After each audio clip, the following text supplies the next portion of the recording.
Hello friends, आता last लेक्चरला आपण due date म्हणजे काय, ड्यू डेटचे प्रकार कोणकोणते हे आपण पाहिलेलं आहे. ग्रेसलेस म्हणजे काय.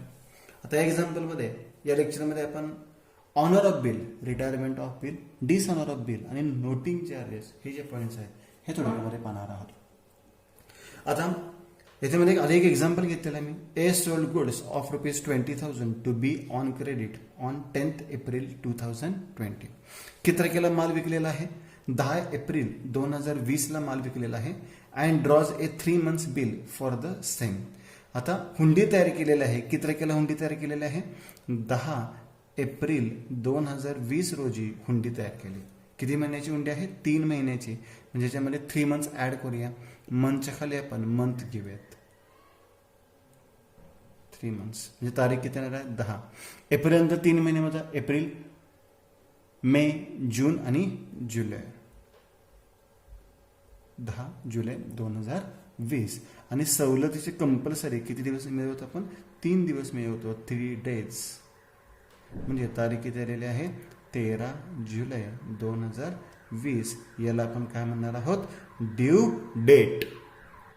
चला तर मग एंट्रीज करूयात. आता ए ने किती तारखेला माल विकलाय? 10 एप्रिलला. कोणाला माल विकला? बी ला माल विकला. पहिली एंट्री 10 एप्रिलला ए करणार आहे. काय करणार आहे? कोणाला माल विक्री केला? बी ला. कसा विक्री केलेला आहे? उधारीने. उधारीने बी ला माल विक्री केला. काय एंट्री होणार आहे? B's account debit 20,000 to goods oblique sales account. Goods म्हणू शकता किंवा त्याला सेल्स म्हणू शकता. किती रुपयाचा माल विक्री केलेला आहे? 20,000चा माल आपण कोणाला विक्री केलेला आहे? बी ला विक्री केलेला आहे. उधारीने माल विकला. उधारीच्या व्यवहारामध्ये कॅश अकाउंट येत नाही. Debit the receiver. बी ला माल मिळणार. B's account debit to goods oblique sales account. ह्या दोन्हीपैकी तुम्ही काही लिहू शकता. आता त्याच तारखेला काय सांगितलेलं आहे? And draws a 3 months bill for the same. बघा आता याच्यामध्ये मी तुम्हाला इथे पॉईंट दाखवतो. ए ने म्हणजे आपण कोणाला माल विक्री केलेला आहे? बी ला माल विक्री केला. माल जाणार. काय येणार आहे का? नाही. मिळणारा बी आहे. बी अकाउंट डेबिट टू काय जाणार आपल्याकडून? गुड्स. B to goods. त्याच तारखेला आपण एक हुंडी त्याच्याकडून घेतलेली आहे. त्याच तारखेला आपण त्याच्याकडून काय घेतलेलं आहे? हुंडी घेतलेली आहे. हुंडी घेतलेली आहे त्याच तारखेला. म्हणजे आपल्याला काय मिळणार आहे? Bills receivable. आणि देणारा कोण आहे? बी आहे. मग त्याच तारखेला म्हणजे 10 एप्रिल रोजी आपणास हुंडी मिळाली. जे येईल त्याला डेबिट करा. काय मिळालेलं आपल्याला? Bills receivable. हुंडी मिळाली. किती रुपयाची हुंडी मिळालेली आहे? 20,000 रुपयाची. आणि देणारा कोण आहे? बी आहे. म्हणजे टू बीज अकाउंट 20,000. म्हणजे पहिल्यांदा आपण माल विक्री केला आणि नंतर त्याच्याकडून हुंडी मिळाली. अशा 2 एंट्रीज आपण केल्या. आता ड्यू डेट दे तारखेला मी याच्यामध्ये 3 पॉईंट सांगितलेले आहेत. याच्यामध्ये किती पॉईंट सांगितलेले आहेत? 3 पॉईंट सांगितलेले आहेत. ए, बी आणि सी. मग ए ची एंट्री काय होते ते बघूयात. बी ची एंट्री काय होते ते बघूयात. आणि सी ची एंट्री काय होते बघूयात. आधी ए ची एंट्री पाहूयात. ए ला काय सांगितलेलं मी? On due date bill is honour. म्हणजेच काय बघा, आपण माल विक्री केला. आपल्याला काय मिळालेलं आहे? हुंडी मिळालेली आहे. बिल्स रिसिवेबल मिळालेलं आहे. दे तारखेला म्हणजे किती तारखेला? 13 जुलैला. 13 जुलैला जर रोख रक्कम हुंडीची मिळाली. बघा, या हुंडीची रोख रक्कम मिळाली तर त्याला आपण काय म्हणतो? हुंडी ऑनर झाली. रक्कम मिळणार म्हणजे आपल्याकडे काय येणार? कॅश येणार. आणि आपण त्याला हुंडी काय करणार? जो दस्तऐवज आहे तो काय करणार? त्याला परत करणार. म्हणजे आपल्याकडे कॅश येणार आणि आपल्याकडून काय जाणार आहे? हुंडी जाणार आहे. म्हणजे हुंडी ऑनर जर झाली तर त्याची एंट्री काय होणार आहे? Cash account debited to bills receivable account 20,000. Cash account debited to bills receivable account 20,000. म्हणजे तो दस्तऐवज जो आहे, हुंडीचा दस्तऐवज आहे, तो हुंडीचा दस्तऐवज त्याने आपल्याकडून सोडवून नेलेला आहे. म्हणजे ऑनरची एंट्री काय झाली? Cash account debit to bills receivable account. Honour म्हणजे काय?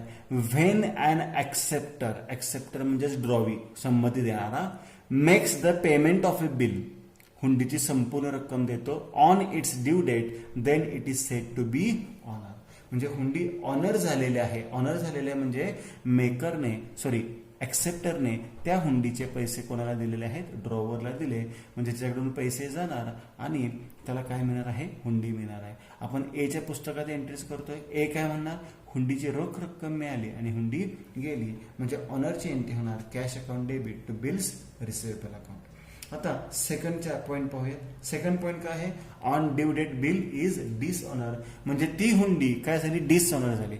आता डिसऑनर झाली म्हणजे पैसे मिळणार का आपल्याला, नाही. मग डिसऑनरचा पॉईंट काय बघूया. When on due date the acceptor fails, fails म्हणजे असमर्थ असणे, ऑर रेफ्यूज, रेफ्यूज म्हणजे नकार देणे, to pay the amount of bill, म्हणजे हुंडीची रक्कम तर देऊ शकत नाही, की देण्यास त्याने मनाई केलेली आहे. It is term as dishonour of bill, त्याला आपण काय म्हणतो, डिसऑनर. म्हणजे दे तारखेला 13 जुलैला जर बीने हुंडीचे पैसेच नाही दिलेत तर त्याला आपण काय म्हणतो, डिसऑनर. आता इथे व्यवहार कसा होणार आहे बघा. पहिल्यांदा काय केला होता आपण, त्याला माल विक्री केला होता, बरोबर, माल विक्री केला होता. माल विक्री केल्यानंतर त्याच्याकडून आपल्याला काय मिळाली होती, बिल्स रिसिवेबल मिळाली होती, हुंडी मिळाली होती. आता हुंडीचे पैसे त्याने आपल्याला द्यायला पाहिजेत. पैसे दिले असते तर कॅश आले असते, हुंडी गेली असती, पण पैसे दिलेच नाहीयेत. पण पैसे जरी दिले नसले तर हा दस्तऐवज आहे हा खोटा ठरलेला आहे. मग हा दस्तऐवज आपण त्याला काय करणार आहोत, परत करणार आहोत, पण त्याच्याकडून आपल्याला कोणत्याही प्रकारची रक्कम मिळणार नाही. म्हणजे इथे व्यवहार काय होणार आहे, आपण फक्त दस्तऐवज म्हणजे हुंडी परत केली, कोणाला परत केली, बीला. काय मिळालेलं आहे का, नाही. मग डेबिट द रिसिव्हर आणि क्रेडिट व्हॉट गोज आउट, म्हणजे बीला हुंडी मिळणार आणि हुंडी जाणार. म्हणजे एंट्री काय होणार आहे, बीज अकाउंट डेबिट 20,000, त्याला आपण हुंडी परत केली, टू बिल्स रिसिवेबल अकाउंट 20,000. ही सुद्धा एंट्री 13 जुलैला ड्यू डेटला झालेली आहे. बघा, जर रोख रक्कम मिळाली, ऑनर झाली तर कॅश टू बिल्स रिसिवेबल, आणि डिसऑनर झाली तर bills B to bills receivable. आता तिसरा जो पॉईंट पाहिलेला आहे, सांगितलेला आहे, तो काय आहे, रिटायरमेंट ऑफ बिल. रिटायरमेंट म्हणजे काय, मुदतीपूर्व पैसे मिळाले. रिटायरमेंट आणि ऑनरची एंट्री सेमच असते, लक्षात ठेवा. रिटायरमेंट आणि ऑनरची एंट्री सेमच असते. फक्त ऑनरच्या ऐवजी रिटायरमेंटमध्ये एक जादा शब्द येणार आहे, जादा अकाउंट येणार आहे. तो कोणता आहे, रिबेट. आता रिटायरमेंट म्हणजे काय ते समजून घेऊया. When an acceptor makes the payment of bill before its due date, म्हणजे हुंडीची रक्कम देणार पण ड्यू डेट पूर्वी देणार, that the bill is set to be retired.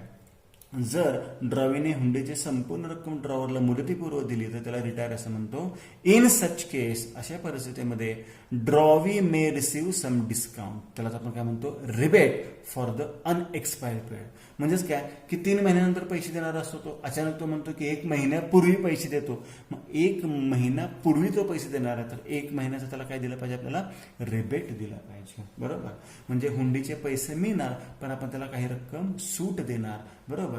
म्हणजे याच्यामध्ये पुन्हा एकदा रिपीट करतो. एने पहिल्यांदा काय केला, माल विक्री केला. कोणाला माल विक्री केला, बीला. त्याच्याकडून गॅरंटीच्या स्वरूपात काय घेतलेलं आहे, हुंडी घेतलेली आहे.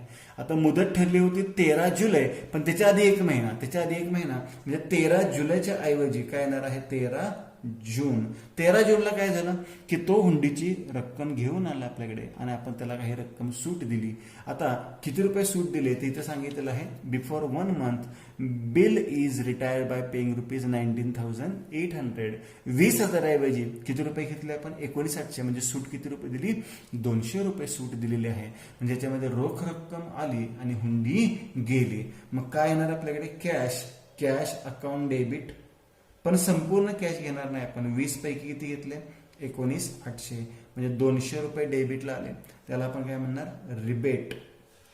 रिबेट अकाउंट डेबिट 200 टू कोणाकडून पैसे मिळाले, टू काय जाणार आपल्याकडून, बिल्स रिसिवेबल अकाउंट 20,000 रुपीज. म्हणजे पैसे आले आणि हुंडी गेली. पैसे किती आले, 19,800. हुंडी किती रुपयाची गेली, 20,000 रुपयाची. म्हणजे डेबिटला किती रुपये फरक आला, 200. त्याला आपण काय म्हणणार आहोत, रिबेट. बघा, जे ऑनरची एंट्री आहे तीच रिटायरची एंट्री आहे, फक्त ऑनरची आणि रिटायरच्या एंट्रीमध्ये कशाचा फरक आहे, रिबेटचा फरक आहे. म्हणजे या एंट्रीज आपल्याला लक्षात ठेवायच्या. गुड सोल्डची तर बेसिक एंट्री आपल्याला माहिती आहे, गुड सोल्ड ऑन क्रेडिट. हुंडी मिळाली तर bills receivable account debit to drawee account. हुंडी ऑनर झाली, कॅश टू बिल्स रिसिवेबल. हुंडी डिसऑनर झाली, ड्रॉवी टू बिल्स रिसिवेबल. आणि हुंडी रिटायर झाली, cash rebate to bills receivable. आता याच्या रिव्हर्स एंट्रीज आपण बीच्या पुस्तकात पाहणार आहोत. आता ए याने माल विक्री केला होता म्हणजे हा कोण झालेला आहे, ड्रॉवर झाला. किंवा ए याने हुंडी तयार केली होती म्हणून हा ड्रॉवर झाला. बी कोण आहे याच्यामध्ये, ड्रॉवी आहे. आता ड्रॉवीच्या एंट्री लक्षात ठेवण्यापेक्षा याच्या रिव्हर्स एंट्रीज करूयात, उलट पुलट करायचं आहे. इकडे जे क्रेडिट आहे तिकडे डेबिटला पाहिजे, इकडे डेबिट आहे तिकडे क्रेडिटला पाहिजे. चेक करूयात. आता पहिली एंट्री 10 एप्रिलला काय होणार, इथे गुड्सला क्रेडिट आहे म्हणजे इथे गुड्सला काय होणार, डेबिट म्हणजे गुड्स, पण ते सेल्स म्हणणार नाही आपण, सेल्स अपोजिट काय होणार, purchases. Goods oblique purchases account debit to. आता बीचं नाव येणार नाहीये कारण की आपण बीच्या पुस्तकात एंट्री करते म्हणजे कोणाचं नाव येणार, एचं नाव येणार. To A's account 20,000. Reverse entry करताना एवढं लक्षात ठेवा की नावं बदलायला लागणार आहेत. इथे बीजला डेबिट होतं म्हणजे इथे एक क्रेडिट झालं, इथे गुड्सला क्रेडिट होतं म्हणजे इथे गुड्सला डेबिट झाले. सेल्स ऐवजी काय म्हणलं, परचेसेस. पुन्हा दुसरी एंट्री 10 एप्रिलला रिव्हर्स एंट्री करूयात. बिल्स रिसिवेबलला डेबिट आहे, इथे क्रेडिट होणार. इथे बीला क्रेडिट आहे म्हणजे इथे डेबिट होणार, फक्त बीच्या ऐवजी काय येणार, ए येणार. A's account debit 20,000 to. आता बिल्स रिसिवेबल ऐवजी काय होणार, मी सांगितले ड्रॉवरसाठी बिल्स रिसिवेबल असतात, ड्रॉवीसाठी काय असतात, bills payable account. Bills payable account 20,000. पुन्हा ए हुंडी ऑनर झाली 13 जुलैला, बरोबर. ऑनर झाली त्याची एंट्री काय झाली, कॅश टू बिल्स रिसिवेबल. उलट करा बरं, सांगतील का आता, कॅश टू बिल्स रिसिवेबल याची उलट एंट्री करायची. मग बिल्स रिसिवेबल नाही म्हणायचं, काय म्हणायचं, bills payable account debit to cash account. Cash account. जर हुंडी डिसऑनर झाली 13 जुलैला, हुंडी काय झाली, डिसऑनर झाली, तर रिव्हर्स एंट्री करा. सांगता येईल का आता एंट्री काय होणार, bills payable account debit to A's account. Bills payable account debit to A's account 20,000 rupees. आणि सी जर हुंडी काय झाली, रिटायर झाली 1 महिन्याआधी म्हणजे 13 जूनला, रिव्हर्स एंट्री करा. आता इथे 2 अकाउंटला डेबिट आहे म्हणजे इकडे 2 अकाउंटला क्रेडिट होणार, इथे एका अकाउंटला क्रेडिट आहे म्हणजे इथे एका अकाउंटला डेबिट होणार. म्हणजे एंट्री काय होणार, बिल्स रिसिवेबल आहे bills payable account debit 20,000 to cash किती रुपये आहे, 19,800 आणि टू रिबेट किती रुपये आहे, 200 रुपये. म्हणजे ह्याप्रमाणे आपल्याला एंट्रीज करायच्या आहेत.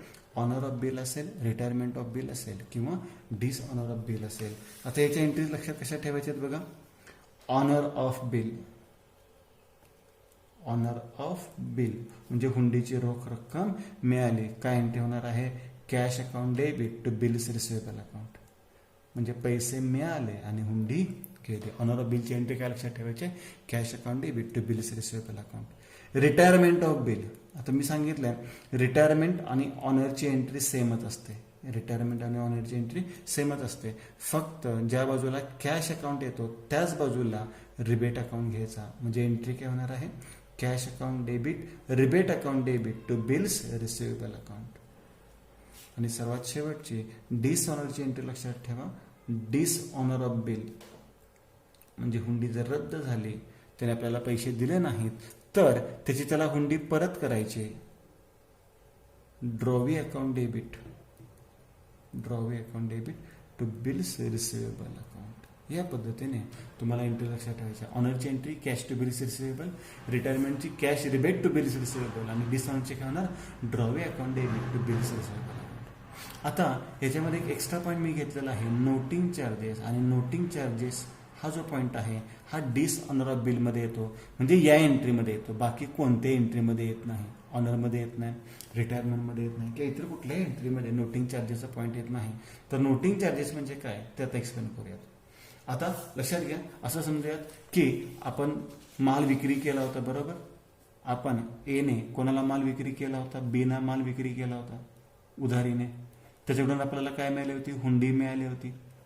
आणि 3 महिन्यानंतर याने हुंडीचे पैसे देण्यास नकार दिला. मग आपल्याकडे हुंडी आहे, ही हुंडी आपण काय करायची असते, नोटिंग करून घ्यायची असते, याची नोंदणी करून घ्यायची असते. आता नोंदणी कोणाकडे करायची, तर notary public officer, government officer असतो नोटरी पब्लिक ऑफिसर, त्याला गव्हर्नमेंट ऑफिसर म्हणतो आपण. नोटरी पब्लिक ऑफिसर याच्याकडे आपल्याला याची नोंद करायची असते. आता नोंद करायची म्हणजेच काय करायची की या हुंडीची देय तारीख किती होती, या हुंडीचे पैसे आपल्याला मिळालेत का नाहीत आणि का मिळालेले नाहीयेत ह्याची नोंद करायची आहे.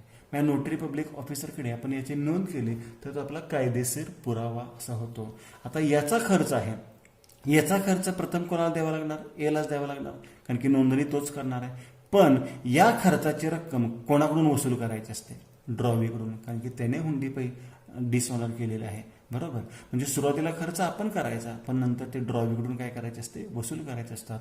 म्हणजेच नोटिंगचा खर्च देणे हे कोणाला बंधनकारक आहे? ड्रॉवीला नोटिंगचा खर्च देणे बंधनकारक आहे. हे सगळे पॉइंट्स ह्या नोटमध्ये लिहून दिलेले आहेत मी.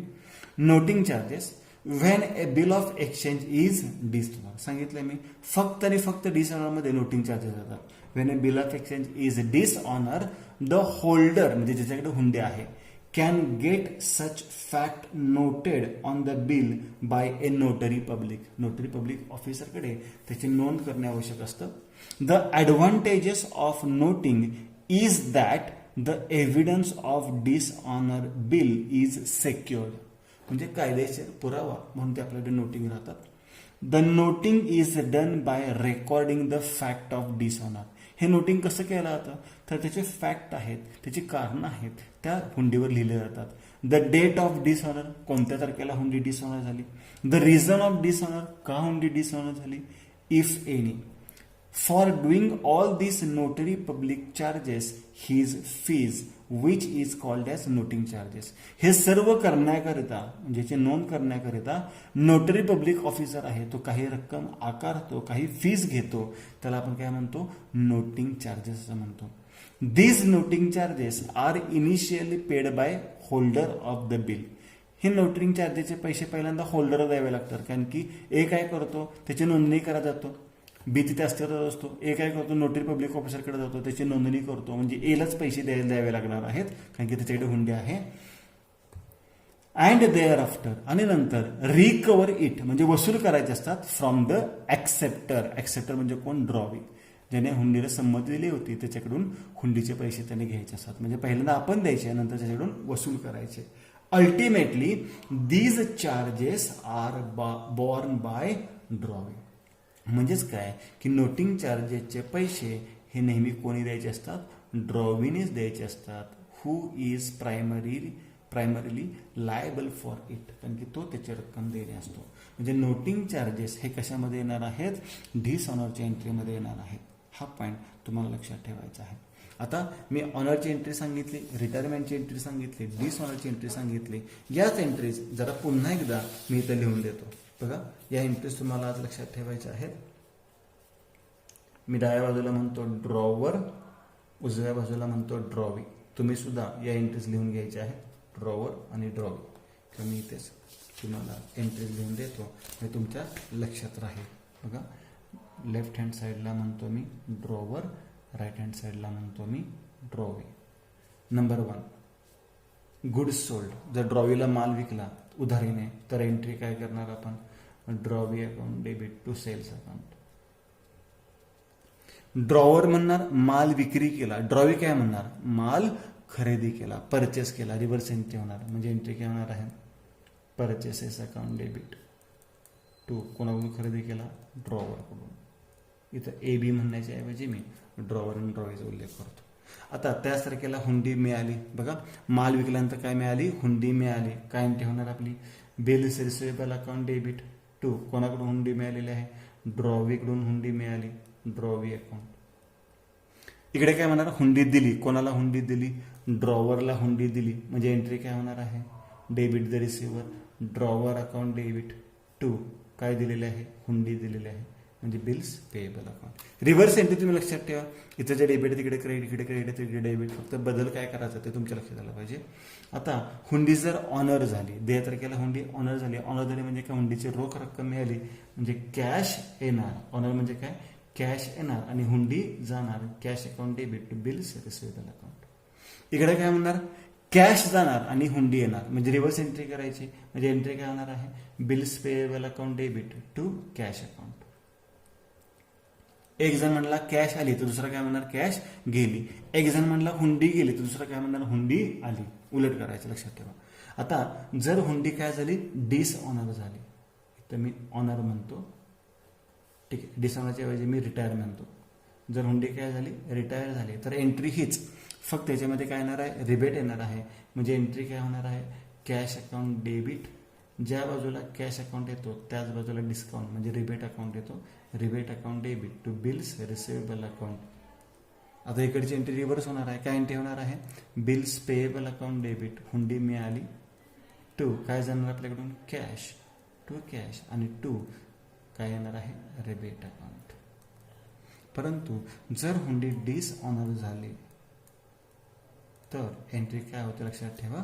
तर इथे एंट्री होणार आहे हुंडी ड्रॉवीची ड्रॉवीला परत करून टाका. म्हणजे एंट्री काय होणार, ड्रॉवी अकाउंट डेबिट टू त्याला आपण काय दिलेलं आहे, बिल्स रिसिवेबल अकाउंट. बरोबर. यासोबत आपण काय देतो, कॅश सुद्धा देऊ शकतो. तर कशाची कॅश दिलेली आहे आपण, नोटिंग चार्जेसची. नोटिंग चार्जेसची रक्कम आपण स्वतः दिलेली आहे.